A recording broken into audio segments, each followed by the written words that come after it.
کہ ایسا نہیں ہوا پھر بھی اس کی وضاحت کریں. ہاں ہاں اس کی وضاحت تو یہ لکھنے والے للو پنجی نہیں میں ماشاء اللہ ٹھیک ہے. یہ بات جو کی ہے نا اس کا جواب اسی چیٹ والے نے خود نیچے دے دیا کہ ہمیں یقین ہے کہ ایسا نہیں ہوا. یہی بات ٹھیک ہے. ٹھیک ہے نا بھائی, اس کا جواب اسی میں موجود ہے نا کہ ہمیں یقین ہے ایسے نہیں ہوا پھر بھی وضاحت کریں. تو وضاحت یہی ہے کہ ایسے نہیں ہوا. وضاحت کیا ہے کہ ایسے نہیں ہوا, یہی وضاحت ہے.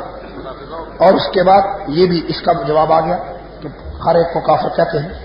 یہ اس کا جواب ہے کہ جس کے گھر کے پاس مسجد ہو وہ اپنے گھر میں نماز پڑھتا ہو اور امامت بھی گھر میں کرتا ہو, وہ پیر ہو, صرف جمعہ کی نماز مسجد میں پڑھتا ہے باقی گھر میں پڑھتا ہے. ایسے آدمی کے لیے اسلامی حکم کیا ہے؟ اگر کوئی آدمی کسی عذر کی وجہ سے گھر میں نماز پڑھے یا گھر میں جماعت کرائے گھر کے اندر تو وہ جائز ہے, اس میں کوئی حرج نہیں. یہ نہیں. اور باقی دوام نہیں چاہیے, دوام نہیں ہونا چاہیے کسی عذر کی وجہ سے. عذر کی وجہ سے تو دوام بھی ہو سکتا ہے. ہاں تو بغیر عذر کے تو بالکل ٹھیک نہیں ہے. اور آگے فرمایا کہ حضور نبی علیہ الصلوۃ والسلام نے کچھ لوگ مدینہ منورہ سے نکالے.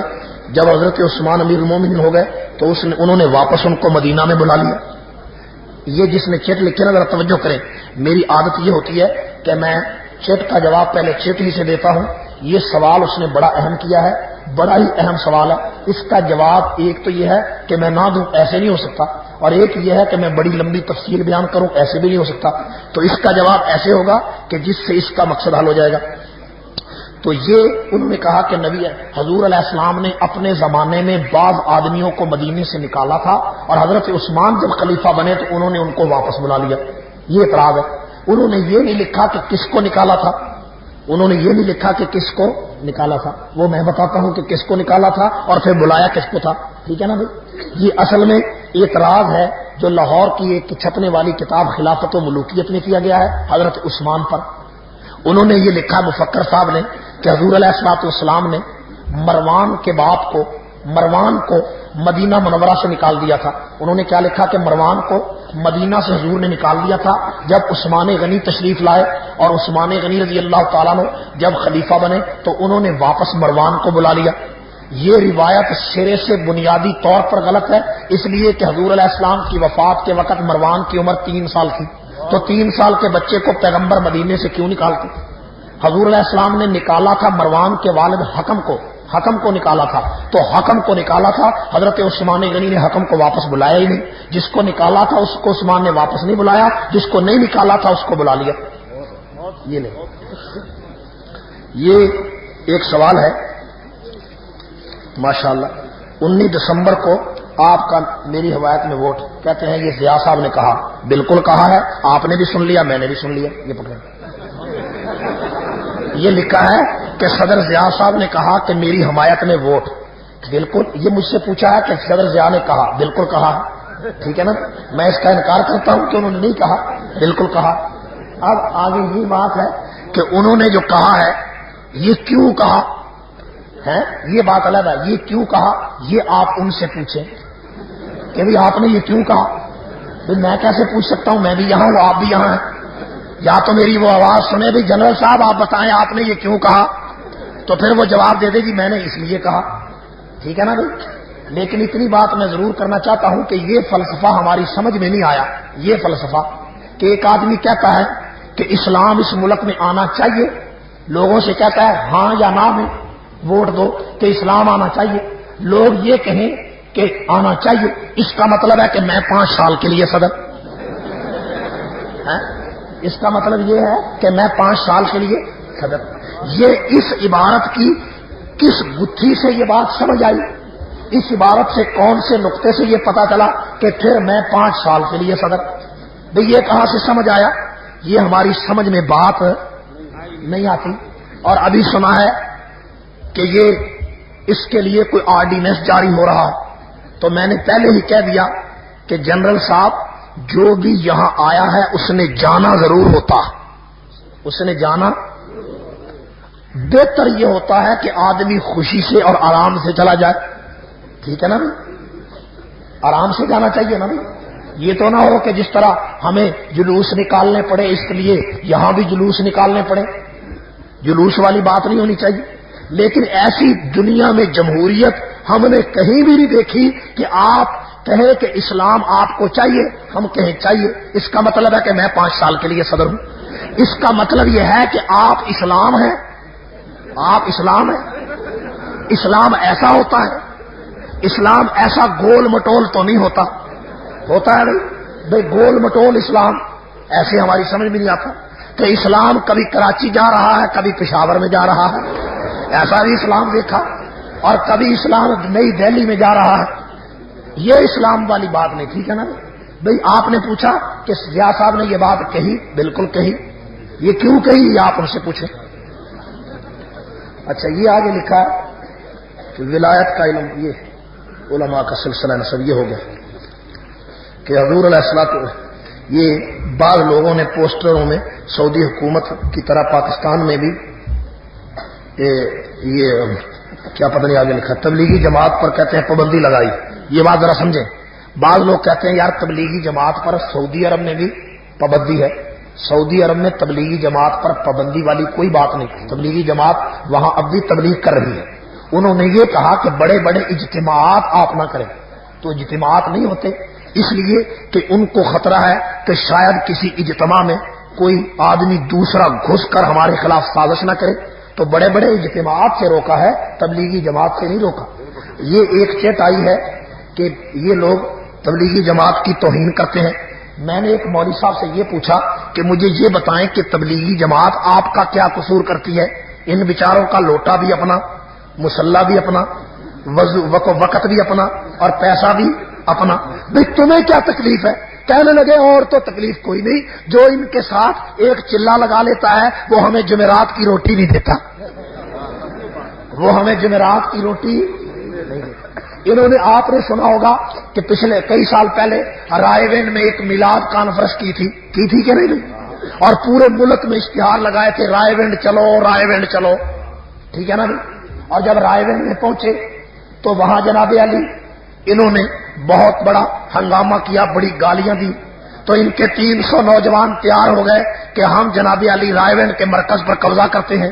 جب وہاں مرکز میں گئے تو مرکز والوں کو پتا چل گیا کہ یہ قبضہ کرنے آئے ہیں، وہاں 2-2.5 ہزار آدمی ہر وقت ہوتا ہے، وہ سارے جماعت والے باہر نکل آئے تو انہوں نے پوچھا، 300 آدمی جب آئے نا قبضہ کرنے تو جماعت والے آگے استقبال کے لیے کھڑے تھے، انہوں نے کہا بھائی ہم تو قبضہ کرنے آئے ہیں، ادھر سے نعرہ رسالت بھی لگایا ہم قبضہ کرنا، تو جماعت والوں نے کہا آئیے قبضہ کیجیے، آئیے، یہ آپ کا علاقہ ہے، آپ کی مسجد ہے، قبضہ کریں، آئیے ہم قبضہ کراتے ہیں۔ چلے گئے، جب وہ قبضہ کرنے گئے مسجد میں تو ارد گرد ان کے 2.5 ہزار آدمی بیٹھ گیا اور کہنے لگا ہاں فرمائیے قبضہ ہو گیا، اب آپ نے کیا کرنا ہے؟ وہ بڑے حیران ہوئے، تو ادھر سے انہوں نے چائے وغیرہ پکائی، بسکٹ وغیرہ پکائے۔ چائے اور بسکٹ جہاں آ جائے وہاں تو ان کا معاملہ ہی صاف ہو جاتا ہے، ہوتا ہے کہ نہیں؟ اور میں نے کہا کہ اگر حلوہ پکا دیتے تو بات ہی ختم ہو جاتی، لیکن انہوں نے حلوہ نہیں پکایا، صرف چائے اور بسکٹ سے تواضع کی، تو بڑے جناب علی بڑے لوگ بسکٹوں سے اور تواضع سے خوش ہو گئے۔